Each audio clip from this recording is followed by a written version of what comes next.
Hoy es jueves del doctor Héctor Aguilar Camín, escritor, historiador, periodista, director de la revista Nexos. Querido Héctor, ¿cómo estás? Buenas tardes. Muy bien, Joaquín. Viendo que hay muchas noticias muy calientitas en la mesa por toda la semana, todos los días.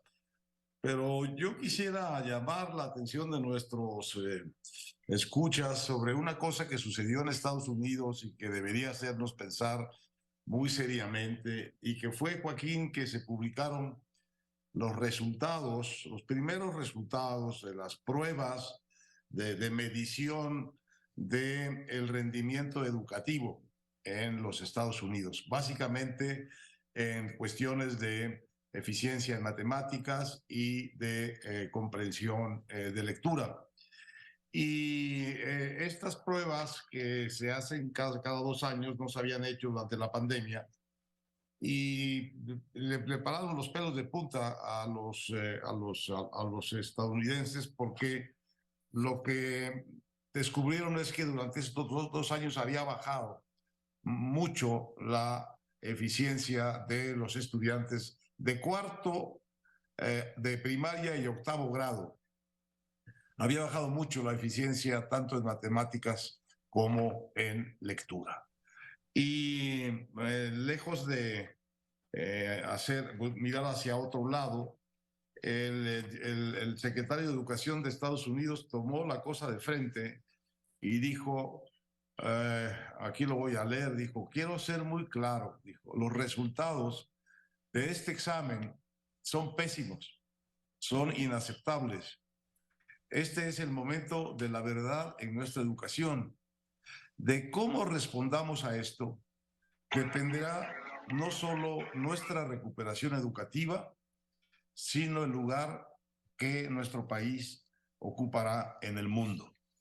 De ese tamaño, la alarma del gobierno americano. Con un agravante, y es que el año pasado, en el año 2021, habían hecho una muy fuerte inversión el gobierno federal en educación. Habían invertido 123,000 millones de dólares. Es decir, como 2.400 dólares por cada estudiante. Y habían dicho, dado la instrucción de que por lo menos el 20% de esos recursos, porque había mucho para reconstrucción de escuelas, se dedicara a la recuperación académica que podía haber traído la pandemia. Pues encima de este dinero, Joaquín, y de esta recomendación, resultan estas caídas enormes de la eficiencia en matemáticas y en lectura de los niños estadounidenses. Y se le paran los pelos de punta al secretario de Educación de Estados Unidos, pues creo que se nos deberían de parar a nosotros también, Joaquín, porque la verdad es que si eso pasó en Estados Unidos, con ese nivel de inversión, de por sí ya venían un poco a la baja. Había una preocupación por la baja de la calidad educativa en Estados Unidos, en los grados primeros. Pues, ¿qué habrá pasado en México con nuestra educación durante la pandemia?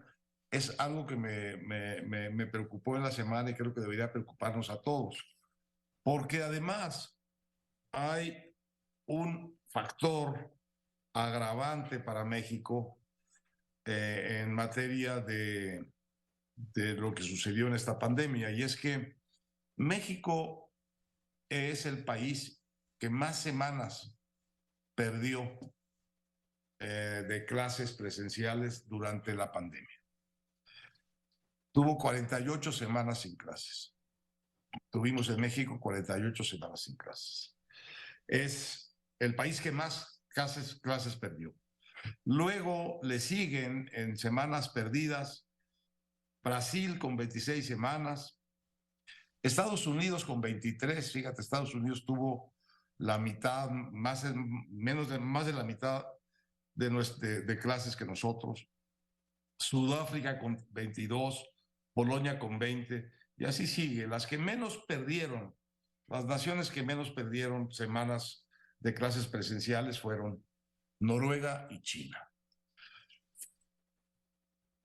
¿Cómo estará nuestra educación en estas condiciones de haber perdido tantas semanas, de no haber recibido una sola inversión adicional durante esos años de la pandemia y de tener, como sabemos, tanta desigualdad en materia de recursos digitales para conectarse a las escuelas con los hogares y los hogares con las escuelas en tantas zonas pobres de la sociedad mexicana? Bueno, pues a esto que debería, creo yo, preocuparnos mucho, hay que agregar lo siguiente.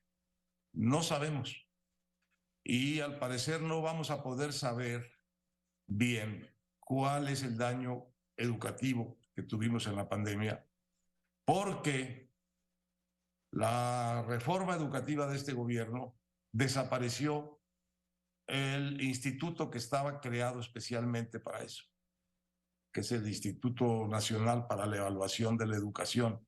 Lo desaparecieron. Lo mismo que la noción de evaluación en general, a cargo de lo que llamaron la evaluación punitiva.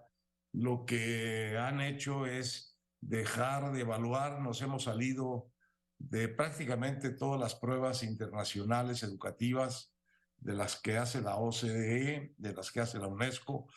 Nos conservamos solo en las pruebas PISA, y no tenemos en México en este momento un sistema de evaluación que te permita hacer lo que hicieron en Estados Unidos a principios de este año. Tomaron 10,000 escuelas de cuarto y de octavo grado para ver cuál era su rendimiento en matemáticas y en lectura. No tenemos ese instrumento para hacerlo. Lo que hay ahora son unas pruebas que no son estandarizadas, iguales para todos.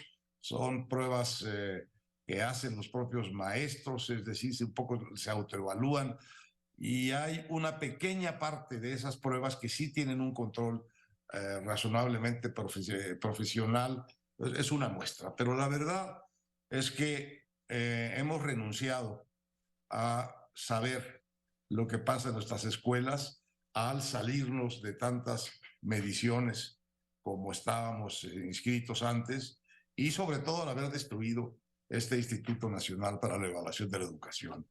De modo que seguramente mal, Joaquín, en la pandemia, por la comparación que podemos hacer internacional, y a ciegas en lo que sucedió. Y esto es para el futuro del país. Esto sí que es uno de los asuntos claves de lo que va a ser el país en el futuro. Si no tenemos acceso, conocimiento de lo que está pasando en nuestra educación, no veo cómo podamos corregirlo. Y si no tenemos una educación de calidad, pues vamos a tener un país de más mala calidad todavía. Y una niñez y una juventud que va a ser echada al mercado de trabajo sin los recursos para sobrevivir y triunfar en ellos. De manera que sí son datos que me han puesto pues muy preocupado, y más por la falta de preocupación absoluta que en esta materia impera en el gobierno. Basta ver, Joaquín, pues a quienes han nombrado como secretarias de Educación en los últimos años. Ese era mi Así es. Gracias, querido Héctor. Te mando un abrazo. El doctor Héctor Aguilar Camín, como todos los jueves.